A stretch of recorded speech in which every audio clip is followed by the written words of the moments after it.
and welcome to Finance Conversations. This is the 50th episode of the Merging Life and Money Show, and I am super excited to be here today. For those of you who do not know me, I am your host, Marie-Jo César. I help professional women bridge the gap between life and money by acquiring and applying the relevant financial skills and knowledge they need to take control of their money, manage their finances, and understand that they can live their best life with the money they have. Thank you for joining in today. If you are watching the replay, make sure to type #replay in the chat and leave me some comments and questions. Welcome, welcome, and welcome. I come to you live every Thursday at 5 p.m. Pacific Standard Time to share valuable information about how to achieve financial wellness and live your life with means and meaning. As I continue to research my niche or my market target, as they say, today in part 3 of my Meaning of Money for Each Generation series, I will be addressing the financial realities of the baby boomer generation, my generation. So grab a pen and a notebook, as you might want to take some notes to share with family members, friends, colleagues, whomever you want to, because it is about sharing values that could benefit others. So if you have any question whatsoever, make sure to put them in the chat. And if you want to talk to me directly, I will share my contact information with you a little later in the show. And as you may know, the main objectives of the Merging Life and Money Show and my strong why is to empower as many women as I can with what I know about money and finance so that they can live their best life yet. So I work with professionals between the ages of 35 and 60 plus. And as I mentioned a few moments ago, it is important for me to gain a deep understanding of my niche market so that I can better serve them. So today, I will concentrate on my generation, that of the baby boomers, and I will focus on the following 3 points. Who are the baby boomers? Their main financial pressures, and last but not least, their attitude towards money. So let's take a look at who they are. The baby boomers, often known as the mature generation, refers to those born between 1946 and 1964. So the baby boomers are the generation that came after what they call the silent generation, those who were born before 1945. And they are also the generation before Generation X, the generation that I spoke about last week. And the children of the baby boomers are Generation X people or millennials. All right. So the baby boom began with World War II servicemen returning home and marrying. Okay, so this generation grew up in the 1950s when America was becoming prosperous and hopeful about the future. They grew up watching sitcoms like I Love Lucy, which depicted an idyllic 1950s family life. In reality, many baby boomers' parents wanted their children to grow up to be just like them, married, white-collar employees, living in suburbia with 2 or 3 kids, and driving around in the best cars. I will also point out that while baby boomers are often referred to as one large group, there are indeed 2 different types of boomers. And there is a distinct separation and some important differences between the 2 groups. So you have the earlier boomers and those born later, because we talk about a 20-year time frame, right? So this explains why this generation is as complex as it is large. So because of substantial changes in what I would say the political, the global, and the social landscapes of that 20-year period, the baby boomers can be separated into, I would say, two groups, as I mentioned: the early boomers, who were teenagers in the 60s, so that's way before me, and the generation Joneses, who were teenagers in the 70s. All right, so let's take a look at the early baby boomers. Those were born between 1946 and 1955, thereabout, right? So they grew up in a world that was rapidly changing. They were motivated by the shifting position of women, the changing economic environment, and the emergence of a counterculture hell-bent on leaving an indelible mark on the world. So the legends who spoke up for change inspired these early boomers to action. So they adored and they followed and battled with individuals such as Martin Luther King Jr., Gloria Steinem, and John F. Kennedy. These early boomers were devoted to re-evaluating the traditionalist worldview and orienting their world on principles inspired by their youth-led counterculture. So they did not hesitate to challenge the status quo and the decisions to enter the controversial Vietnam War that raised more questions than it answered, right? And along with that came the hippies protesting the war, the rallies for women's rights, civil rights, and gay rights. So when you put all that together, you can see a generation of born activists. Okay? So now let's talk about the generation Joneses, born between 55 and 64. Unlike the early boomers, they had no major icons to look up to.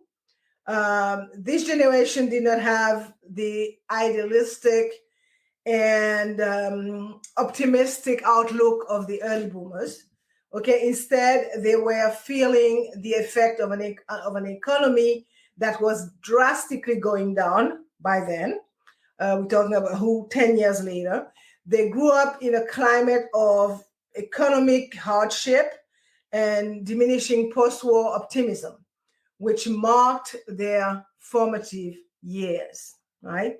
So Generation Joneses, the second part of the baby boomer generation, their home life was more atypical than that of the early boomers, right?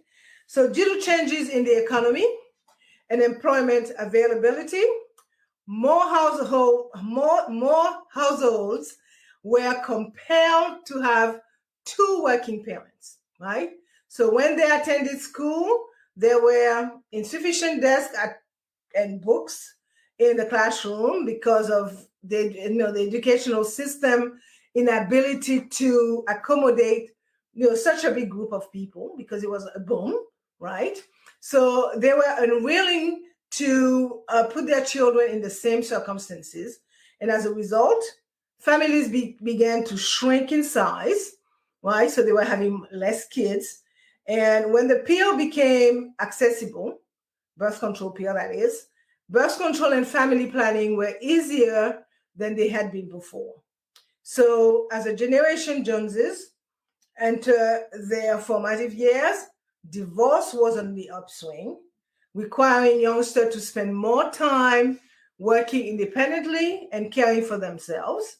While this was not the latchkey generation I spoke of last week, they lag behind, as I said, the Generation X, which witnessed a major increase in divorce rates and latchkey children.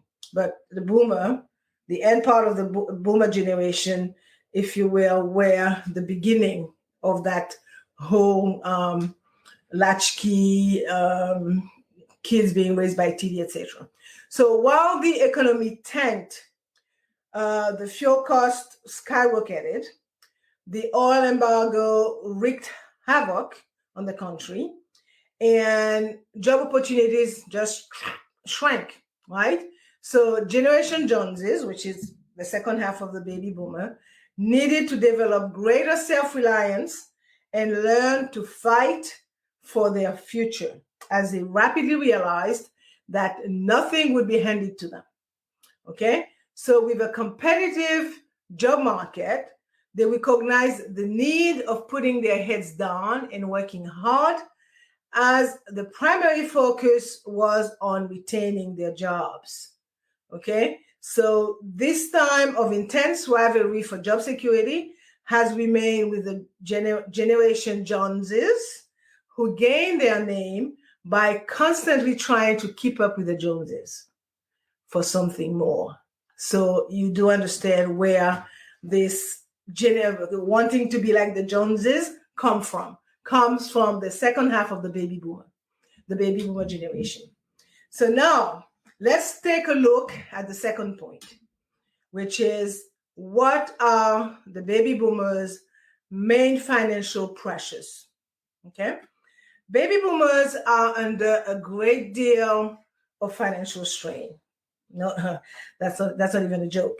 They are confronted with dwindling pension, insufficient savings accounts, and an uncertain economic future. They are also concerned about the idea that their children will be unable to financially support them in retirement. So there is a heavy reliance on their kids being able to help them when they retire. Okay, that's a stress in itself. The recession has left a large proportion of baby boomers unprepared for retirement, and I'm referring to the 2008, I should say, financial recession, right? So this have left them totally unprepared for retirement, and many baby boomers are retiring later than ever before, deferring their benefit and reserving the right to work until death. Okay, fortunately, that's where it's at, right? Retirement savings are at an all-time low, and the combination of people living longer and saving less creates the ideal condition for financial difficulty in retirement, right? So these concerns appear to be particularly acute for lower income baby boomers who lack the financial means to prepare for retirement, yet will remain dependent on Social Security after they retire. So baby boomers are approaching retirement with significant financial problems, particularly the tail end of the baby boomer, right? And indeed, they have the greatest degree of financial instability, and according to a report by the Government Accountability Office. Okay, so that's what they foresee, and that's what is actually happening. So boomers are stuck with mortgage debt that cannot be refinanced.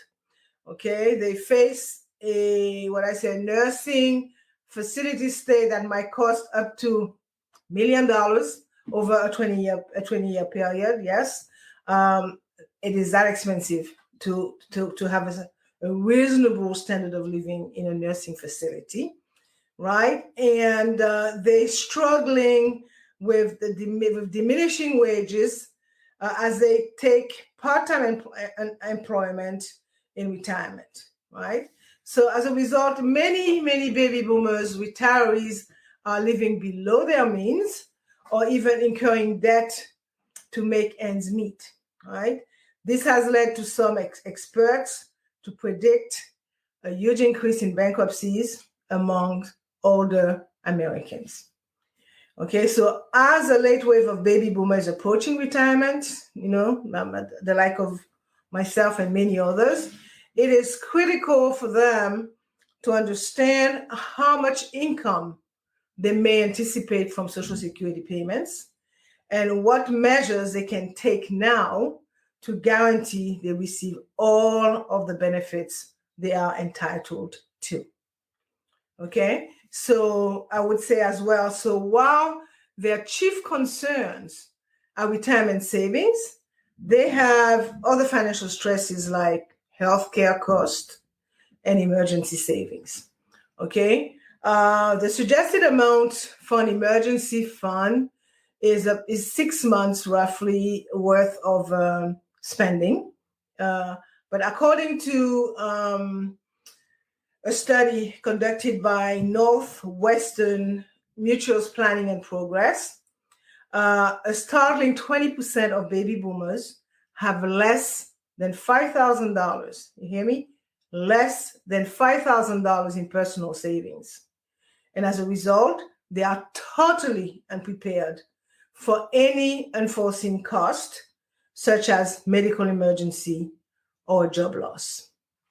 Additionally, 1/3 of this generation struggles to pay their monthly household bills on time, and almost 60% would be unable to meet their basic needs if they were to be laid off for a lengthy period of time.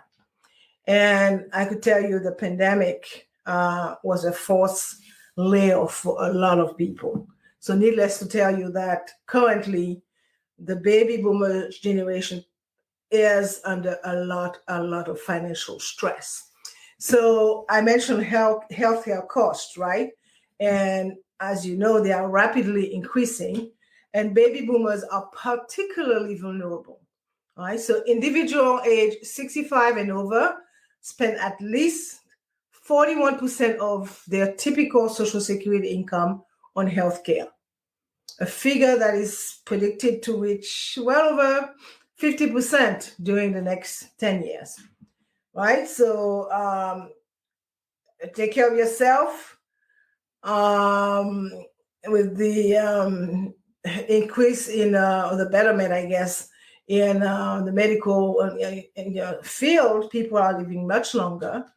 However, they don't necessarily, that generation do not necessarily have the financial means to sustain themselves through their golden years, sadly.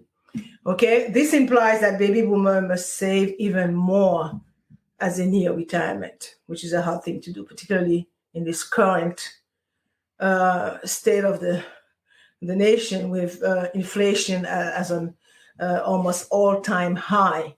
Okay, so more than 1/3 of them cite healthcare expenses as their primary retirement concern. So in closing with that part, I would say that a sizable portion of baby boomers, let's say 27%, think that decreased healthcare cost will most likely assist them in achieving their future financial objectives, making healthcare a top priority, a top concern for them. Okay, so let's look now at the third point of today, the last point for today's show, which is baby boomers' attitude towards money. Okay, it's a lot to be said on that because the baby boomers benefited from historically low loan rates and high home prices, which boosted the value of their assets. And as a result, a lot of baby boomers have amassed a lot of wealth to participate in the largest wealth transfer in modern history, okay, which will benefit their children and also benefit their philanthropic endeavor. Okay, we have a ton of nonprofit entities that are well supported by baby boomers. However, not everything is rosy for baby boomers.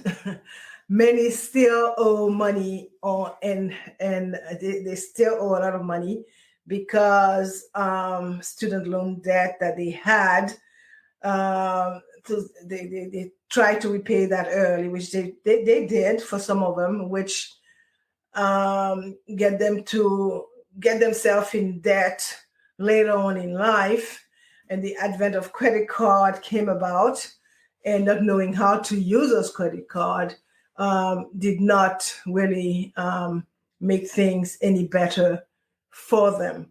And currently, as you know, a lot of them lack of saving because of all the debts, and they are not able to finance a comfortable retirement. Okay, so the older boomers are in a better position financially than the younger boomers, right? So the last 10 years, they are basically, a lot of them are struggling. So what to say, that even from the health standpoint, there is no long-term care system in place right now to care for all the baby boomers when they enter their older years. So that's a fact. All right. So many blame the economic downturn that happened in 2008 for the way in which boomers handle their money. Right. They say that because of this event, they are much more careful with their money and don't spend as much as they did once, but the damage was already done. And 2008 further aggravated the situation. So having been one of the most resourceful generation, because a few things was handed down to them from the wealthier parents. So having been one of the most resourceful generation when it comes to money, they have spent their entire lives trying to get ahead, and they have no intention of slowing down now that they have reached retirement age, or they are on the doorstep of retirement. Okay, so I am going to stop here for today. And as I referred to some statistical data, because I am a woman myself, part of the later wave. So my customers are widely boomers and Gen Xers. So I had to do a lot of research, and I'm finding a lot of things, and which is not just an American situation. It is a worldwide situation, particularly the countries who participated in the World War II and won.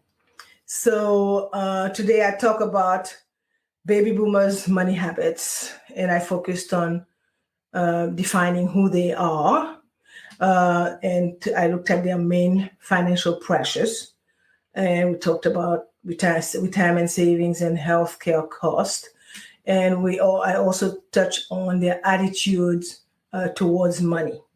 So I'm going to leave you with these last thoughts. And early boomers, as we said, there are two categories of boomers. So the early boomers and the Generation Joneses, which is the other part of the boomers, are sometimes put together under the broad label, of being baby boomers, or the broad umbrella of being baby boomers, which makes sense in some respect, right? So early boomers and Generation Joneses were both products of an unprecedented birth rate, hence the name baby boomer, right? And they were born into a prosperous post-war era and had a stick to the man mentality that welcomed young culture. However, understanding the why behind the early baby boomers' optimism and the Generation Joneses' competitive drive is critical to developing a genuinely complete picture of the baby boomers' age. Okay? So, truth be told, they have entered their twilight years, but it is not too late to plan ahead, okay, for their own golden years. Still time. As they said, 60 is a new 40. So let's see. The jury's out on that one. So as you know, I like to end the show with a quote. And today, I chose two of them. And they are both from Gloria Steinem, whom I mentioned earlier. The first one reads, "The future depends entirely on what each of us does every day. A movement is only people moving." And the second one is still by her, and it reads, "The first problem for all of us, men and women, is not to learn, but to unlearn." Okay? So Gloria Steinem is now 87. She is a writer, a lecturer, a political activist, and a feminist organizer. Okay, so before I forget, let me share my contact information. I can be reached by sending. You could reach me by sending me an email at marijo. Let me start again. At mj@marijocaesar.com, or by sending me a DM, a direct message via Messenger. Okay. So I hope that you have enjoyed the show today. And for more information about how to achieve financial wellness from the inside out and live a purposeful life with the money that you have, join me next week, Thursday, at 5 p.m. Pacific time, 6 p.m. Mountain time, 8 p.m. Eastern time, 9 p.m. Atlantic time for my Bermuda pips, and 10 a.m. Friday, Brisbane, Australia time for my Australian friends. Thank you for being here today on the Merging Life and Money Show. I am your host, Marie-Jo César. I will be back again next week. Until then, continue merging life and money. Bye for now.